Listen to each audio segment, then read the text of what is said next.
télévision Tambara. Suivez le journal avec STM Transport Voyageurs. Une nouvelle façon de voyager.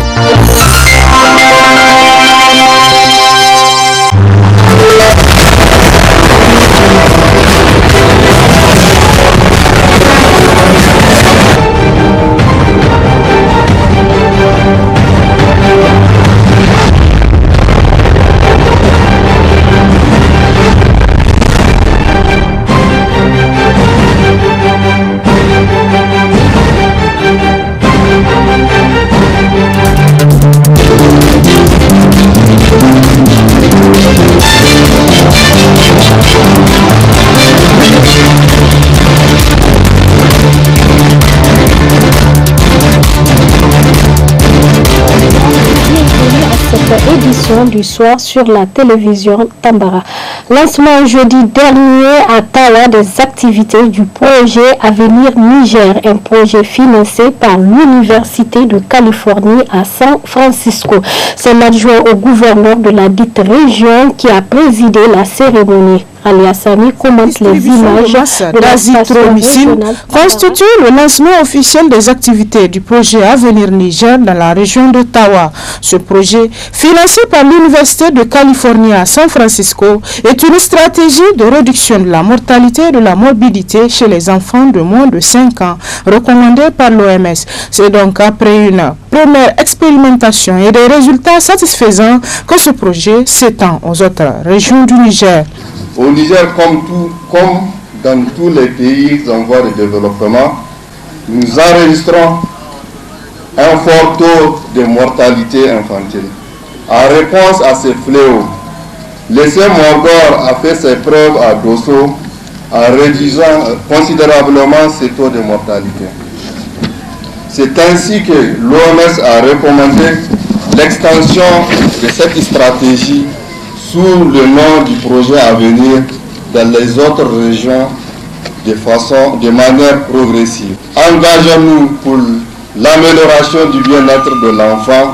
Pour lancer ces activités, le projet Avenir Niger a choisi le département de Koni, un choix qui n'est pas fortuit et qui réjouit les autorités administratives du dit département.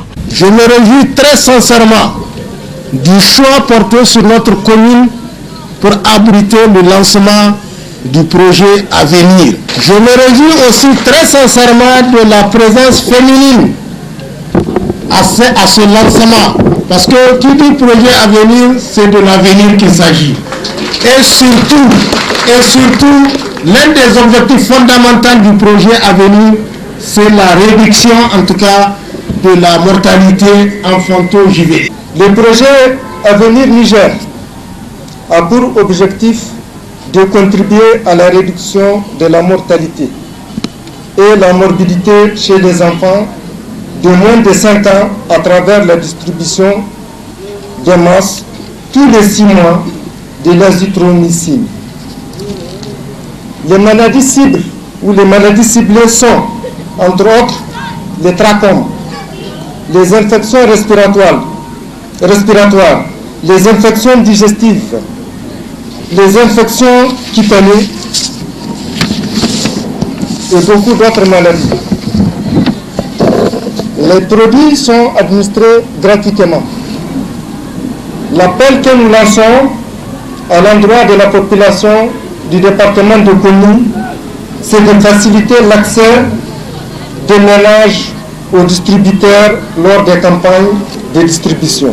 Le gouverneur adjoint de la région de Tawa apprécie à sa juste valeur ce projet qui, selon lui, contribuera fortement à l'amélioration de la santé des populations de sa région. Les activités de distribution de médicaments azithromycine et autres soins essentiels au profit des enfants nigériens âgés de 0 à 5 ans que le projet à venir va entreprendre contribueront significativement à réduire le taux de mortalité infantile, ce taux qui reste encore l'un des plus élevés dans le monde, avec environ 100 000 décès pour 1000 naissances, quand dans notre pays en général et particulièrement dans notre région. Ainsi, avec ce projet, nous sommes sûrs de promouvoir notre objectif commun, qui est celui d'améliorer l'état de santé de nos populations. Axe prioritaire du programme de renaissance, acte 3 du président de la République son Excellence Bazoum Mohamed, pour qui la santé des populations constitue une véritable priorité nationale. Notons que ce projet dénommé Avenir Niger vient s'ajouter aux efforts consentis par les autorités afin de réduire la mortalité infanto-juvénile dans la région de Tawa. Dans la région d'Agadez, nous avons, suite à notre intérêt aux questions migratoires, rencontré plusieurs acteurs du domaine. Suivant ce dossier réalisé, plusieurs centaines de migrants sont systématiquement ou constamment expulsés de l'Algérie et de la Libye. Ces expulsions ont continué durant la pandémie de la COVID-19 dans le non-respect de la dignité humaine, caractérisée par les maltraitances et les violations des droits de ces migrants.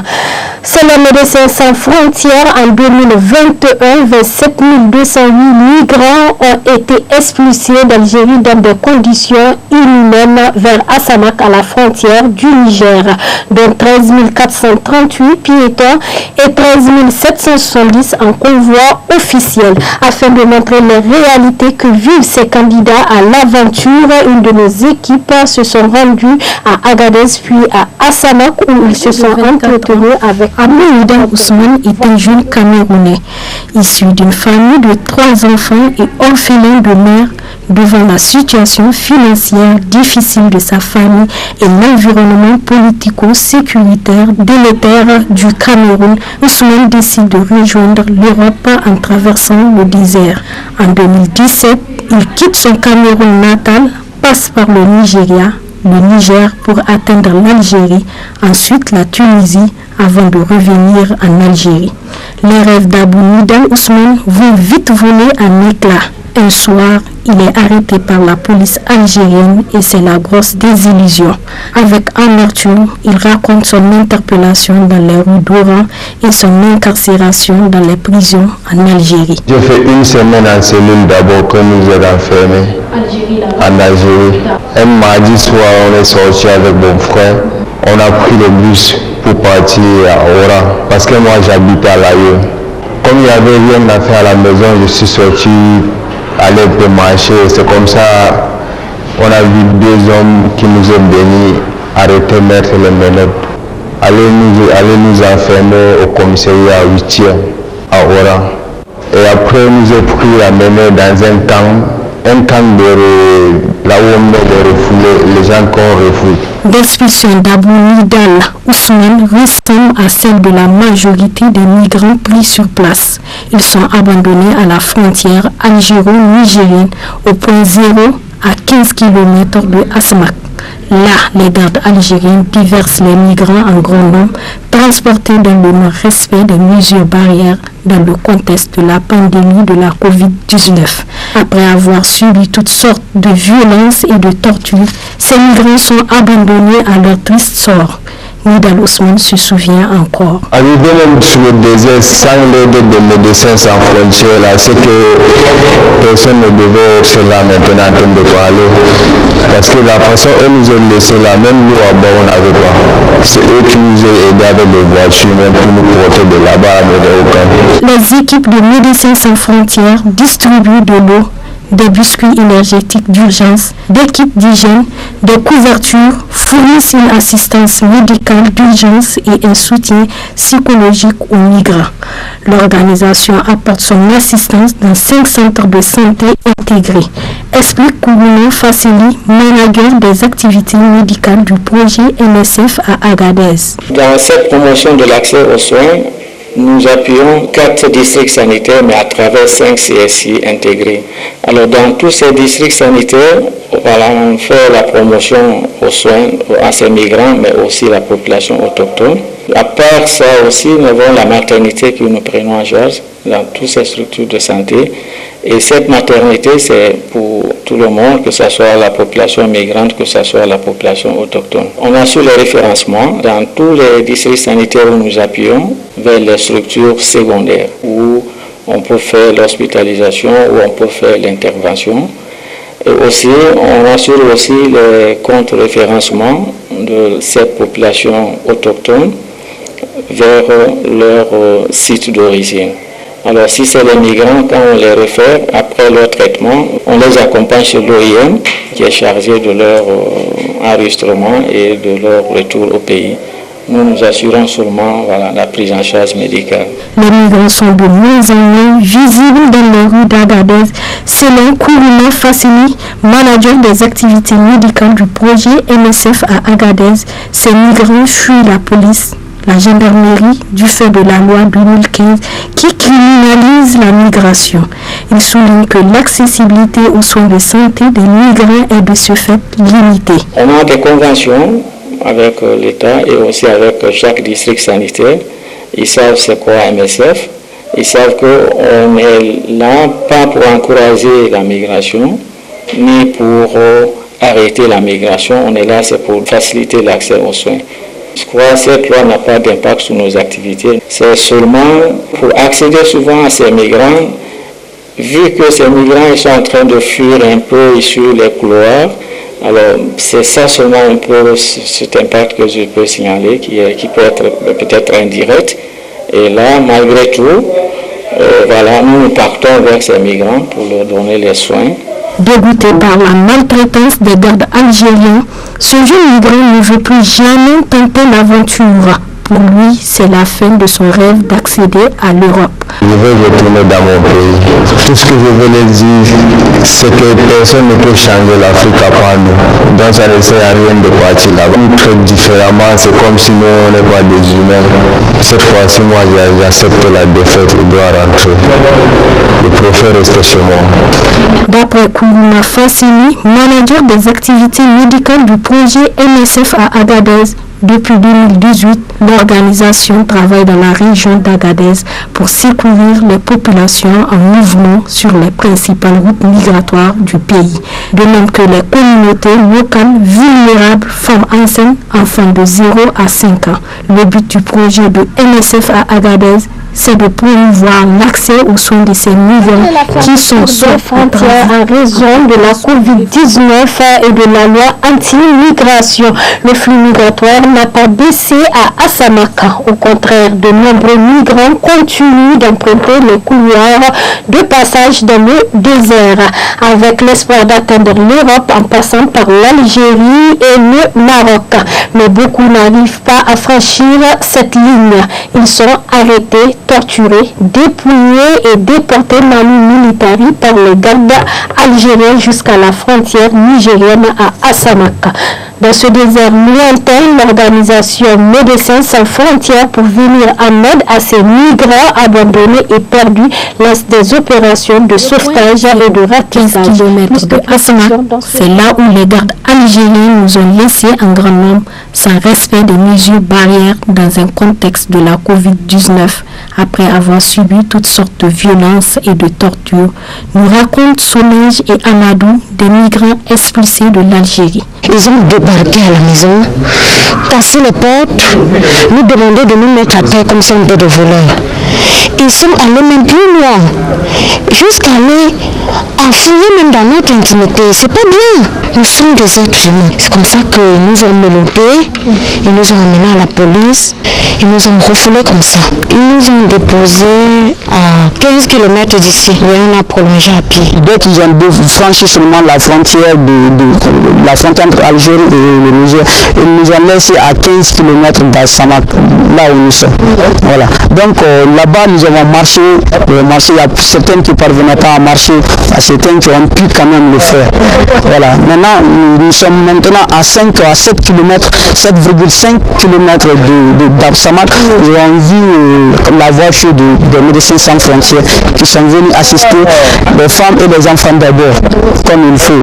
Voilà. Et les personnes vulnérables. Il y a certains. Moi, j'avais quelqu'un là-bas qui était devant nous, lui, il était complètement déraillé. Parce que même quand tu lui parlais, il ne pouvait même plus rien dire. Tellement que c'est choquant, il a été choqué. Maintenant, j'ai appelé le médecin, il l'a pris dans la voiture. C'est maintenant que je l'ai vu, maintenant, tout va bien. La crise sanitaire n'a pas freiné les ardeurs des migrants. Le nombre de refoulés est en hausse. Durant l'année 2021, 27 208 migrants ont été reçus, dont 13 438 piétons et 13 770 en convoi officiel sont expulsés d'Algérie vers Assamaka, à la frontière du Niger, dans des conditions difficiles. C'est en tout cas ce que déclare Ousmane Abdoulaye, médiateur culturel du projet de MSF à Agadez. Vous voyez même vous, le reporter qu'il y a des migrants qui sont là un peu partout, éparpillés. Depuis janvier 2021, le nombre de faits est élevé, malgré même la pandémie Covid-19. On arrive à recevoir vraiment de nombreux migrants qui sont expulsés par les Algériens. Jusqu'à nos jours, vraiment, ça n'a pas baissé. Covid-19 n'a pas eu vraiment un impact sur la migration. Toujours Sénor Ousmane Mama Abdoulaye, médiateur culturel du projet de MSF à Agadez, Médecins sans frontières dispose d'une équipe de sauvetage et de ratissage qui, dès qu'elle est alertée, se lance à la recherche des migrants perdus dans le désert. Cette opération se fait dans un rayon de 2 à 3 km afin de trouver d'autres migrants égarés du groupe, mais pas au-delà, car c'est une zone dangereuse classée rouge. L'équipe de sauvetage et de ratissage de MSF fournit les premiers soins aux migrants qui ont besoin et leur apporte assistance. C'est une activité qui s'effectue le jour où on arrive à savoir qu'il y a arrivé des migrants. L'équipe de sauvetage est composée d'un agent santé mentale, un agent santé physique, un agent de la protection et le médiateur culturel. Quand nous partons pour le ratissage, on a des cibles vraiment qui sont prioritaires, des couches sociales qui sont là. On va essayer de voir les mineurs d'abord, ensuite cela vient les femmes enceintes, il y a les malades aussi, les fracturés et les sujets âgés encore. Au total, en 2021, selon Médecins sans frontières, 475 personnes ont été sauvées, dont 210 personnes lors des opérations sur l'axe d'Irkou et Tabelote suite aux pannes de leurs véhicules, aux abandons ou attaques des bandits armés et 267 gardes algériens sur les migrants avant de les refouler dans le désert. Les des stigmates ont plusieurs répercussions tant sur les migrants en général. Cette maltraitance a un impact sur la santé mentale des migrants, ce qui a poussé Médecins sans frontières à faire de la santé mentale l'une de ses activités phares. Plusieurs milliers de migrants bénéficient d'une prise en charge mentale et psychologique. Nous nous sommes entretenus avec Rose Michel Congo, manager des activités santé mentale du projet MSF à Agadez. Je vous propose sont liés à tout ce qui est troubles psychosomatiques, c'est-à-dire ce sont des cas qui présentent généralement des douleurs corporelles telles que les céphalées, les palpitations, tout ce qui est troubles intestinaux, les troubles de sommeil, les troubles alimentaires. Nous avons également les cas qui sont liés à l'anxiété et donc qui sont généralement caractérisés par la peur, l'inquiétude, le stress, des comportements compulsifs, entre autres. On a également des cas qui sont liés à tout ce qu'on va appeler le post-traumatique. Au-delà de ces cas, nous avons des cas qui sembleraient un peu plus sérieux. Ce sont des cas qui sont liés à la dépression. Et ce sont généralement des cas qui sont très tristes, et qui ont un symptôme de désespoir, et qui peuvent même aller jusqu'aux idées suicidaires. Déjà, MSF a une équipe qualifiée qui, n'est-ce pas, offre des services, des soins de qualité. Alors, généralement, lorsque nous avons des cas de troubles mentaux moins sévères, il y a un psychologue, il y a un conseiller éducateur, il y a un agent de santé mentale sur les différents axes d'intervention, n'est-ce pas, qui vont d'abord identifier le cas et ensuite on va le référer pour une bonne prise en charge. Ils vont bénéficier du soutien psychologique, ils vont participer aux activités récréatives ou des activités de groupe qui va permettre non seulement de leur booster, mais également contribuer d'une façon ou d'une autre à leur réinsertion quand ils vont rentrer dans leur pays. Des cas modérés, prise en charge par exemple médicamenteuse, au niveau de MSF, nous allons les stabiliser et après cette stabilisation, ils vont bénéficier toujours d'un soutien psychologique, ce qui leur permettra de retrouver un peu leur équilibre. Mais maintenant, il y a des cas chroniques généralement que nous ne le prenons pas en charge, mais nous commençons d'abord par au moins les stabiliser. Ensuite, nous les référons vers les structures mieux adaptées pour une prise en charge de certains de ces migrants à qui nous avons tendu. Je me sens plus à l'aise quand j'étais en Algérie. Là, j'ai fait la cellule, et quand même en cellule, chaque matin, quand on réclamait à manger, quand on demandait de nous donner à manger, notre déjeuner, c'était le gaz là qui me gêne. Il y a des frères qui peuvent témoigner. Notre déjeuner, c'était le gaz là qui me gêne. Les frères qui ont l'intention de quitter l'Afrique, moi, pour se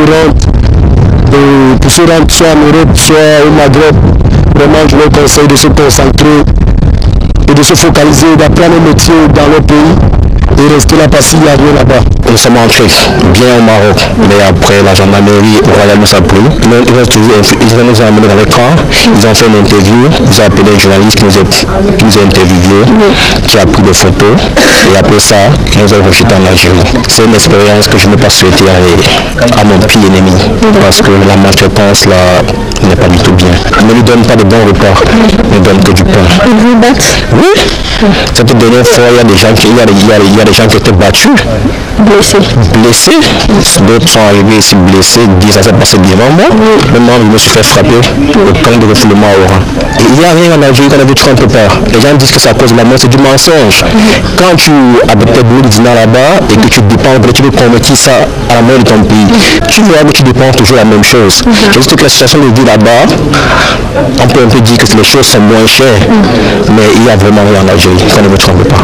Si tu vois que je sors, c'est pas ce que tu as Algérie encore. C'est l'empire de mon pays, mon ami. C'est l'empire de mon pays. Je suis plus vieux pour ça, quoi. Si je rentre avec la santé. En tout cas, moi, même mon ennemi, même si je le vois qu'il veut s'engager, moi, c'est que j'ai vu sur la rue, je vais te dire. Si tu m'as écouté, c'est ça, tu n'as pas écouté. Merci de nous avoir suivis. Au revoir et bon week-end à tous.